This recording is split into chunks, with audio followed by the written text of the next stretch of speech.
दार्जिलिंग कैसे लगा आपको और व्हाट यू फील दार्जिलिंग? जी जी दार्जिलिंग के बारे में सुना बहुत था और हम लोगों से बहुत सारी ऐसी चीज़ें जुड़ी थी भगवान की, भगवान शिव की। और आज उन्हीं के एक खंड में आकर कैलासा ने अलग जगाई, तो हमको कैसा लगा ये तो आपको देखने भर से पता लग जाता है। जब आपके मुस्कुराते हुए चेहरे दिख रहे थे और हज़ारों की संख्या में जब पूरा ऑडियंस झूम रही थी, नाच रही थी, और सारी थकन मैराथन करने के बाद भी कोई थक नहीं रहा था, किसी को भी देखो तो एकदम एनर्जी से भरपूर थे, वैसे वाले रूप में आज कैलासा का यहाँ पर शो हुआ। बहुत ही गजब लगा और जैसा सुना था उससे ज़्यादा पाया, और हमने भी डूब के गाया। ये वाला अनुभव हमारा दार्जिलिंग में रहा। और दार्जिलिंग की एक और अच्छी बात मुझे बतानी है कि हम बहुत पहाड़ों में टूरिज़्म वाली जगहों में जाते हैं भारत के, तो दार्जिलिंग बहुत जगहों से बहुत सुंदर है। और ये सुंदर जगह तभी होती है जब वहाँ के लोग सुंदर हों। यहाँ पे प्लास्टिक हमें कम दिखा और कहीं पे भी ऐसे कूड़ा करकट फेंकना वो कम दिखा।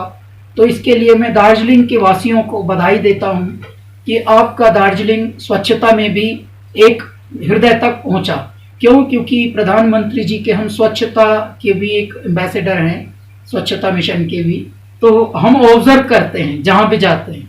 यहाँ देखा तो बहुत साफ सफाई और कोई भी ऐसे सड़क पे कुछ फेंक नहीं रहा था, जो कि बहुत खुशी की बात है। वरना क्या होता है, भीड़ में सब अपने अपने मन से कुछ करने लगते हैं। लेकिन आज का क्राउड मैनेजमेंट भी बहुत प्यारा था। आज इवेंट भी एक स्पेशल इवेंट था। आज 7th edition of Darjeeling hill marathon का था और वो बहुत ही गजब रहा।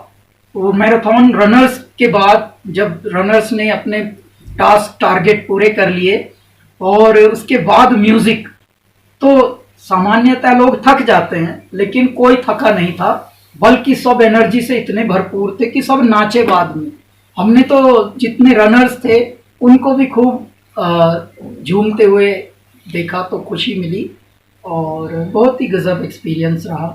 मौसम भी आज तो और भी गजब रहा।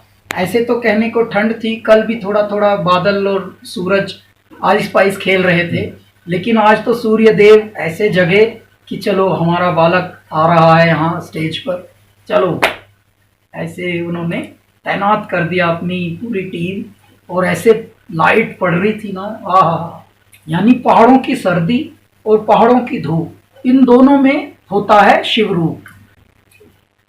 कोई डिफरेंस आपकी दुनिया में हर जगह हर कोने में गए हैं परफॉर्मेंस करने के लिए, आज दार्जिलिंग में आए और कुछ डिफरेंस वहाँ का यहाँ का? दार्जिलिंग में पूरी दुनिया से निराला ये हमें अनुभव रहा। दार्जिलिंग में लोग जो सामान्य जन हैं, चाहे वो धनवान हो, चाहे वो पैसा वाला हो, चाहे वो निर्धन हो, चाहे वो सामान्य मनुष्य हो, सब हंसते हुए वेलकमिंग एक्सप्रेशन से, इमोशन से मिल रहे हैं। ये एक यूनिक एलिमेंट है। वरना कहीं कहीं अमीरों के पास जाओ तो अमीर अफरा हुआ सा रहता है, उनके मुंह बीन से बने होते हैं। हमारा दार्जिलिंग में हमने देखा कोई चाहे कितनी भी पैसे का मालिक हो, कितने होटलों का मालिक हो, जो भी मिल रहा है काइंडनेस से मिल रहा है, हम्बल होके मिल रहा है। एक तो ये यूनिक फीचर हमने यहाँ पे देखा है।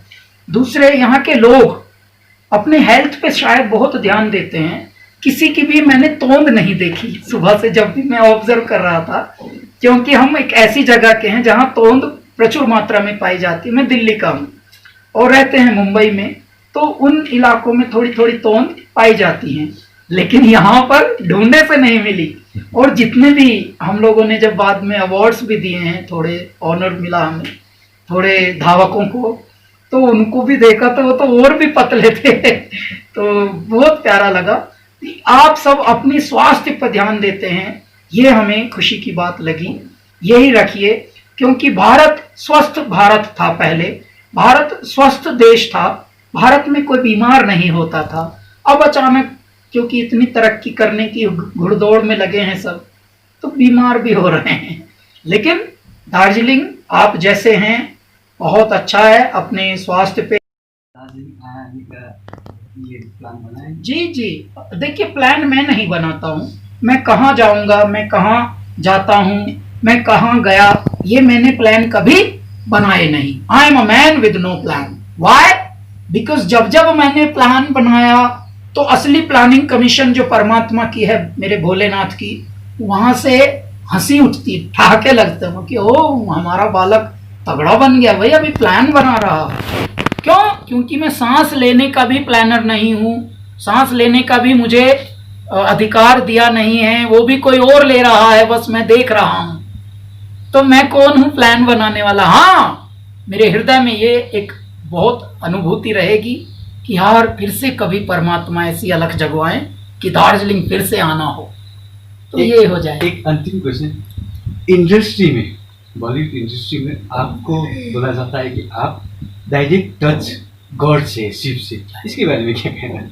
देखिए मैंने जब एंटर किया था फिल्म इंडस्ट्री में, तो मैं प्लेबैक सिंगर बनने तो आया नहीं था साहब। मैं तो अपने ही म्यूजिक को, जो हम खुद लिखते हैं, खुद कंपोज करते हैं, खुद गाते हैं, तो ऐसे म्यूजिक को ज़्यादातर उस वक्त स्पेस नहीं मिलता था, क्योंकि इंडस्ट्री में जो भी आते हैं वो प्लेबैक सिंगर बनने आते हैं। सक्सेसफुल इंडिया ने ये मैराथन हमारा 7th addition Darjeeling hill marathon 2020, इसमें 2 कैटेगरी ऑफ रन थे, 21 किलोमीटर्स एंड 10 किलोमीटर्स।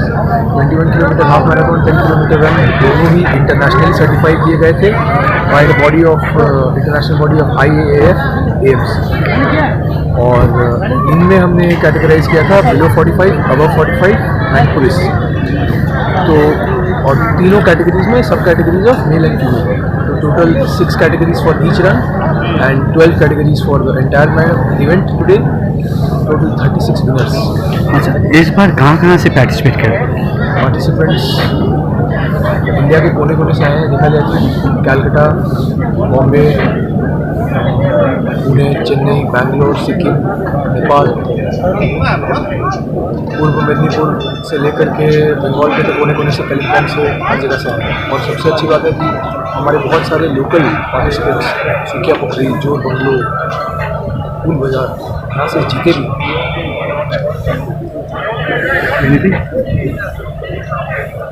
ओके।